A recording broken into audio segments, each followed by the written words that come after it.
আর সেই লক্ষ্যমাত্রা নিয়ে ব্যাটার তারা প্রবেশ করবেন মাঠে। ইতিমধ্যে गेंदबाजी में संजीत को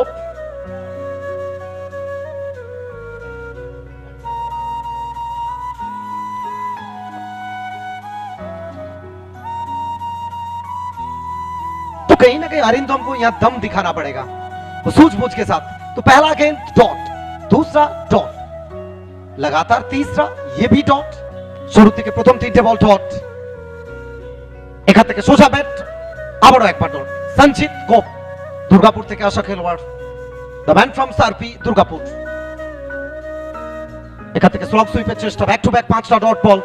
নাগতলা স্পার্টান তো কোথাও না কোথাও তাদের এই মুহূর্তে একটা চওড়া হাসি। এখান থেকে কাভার অঞ্চলের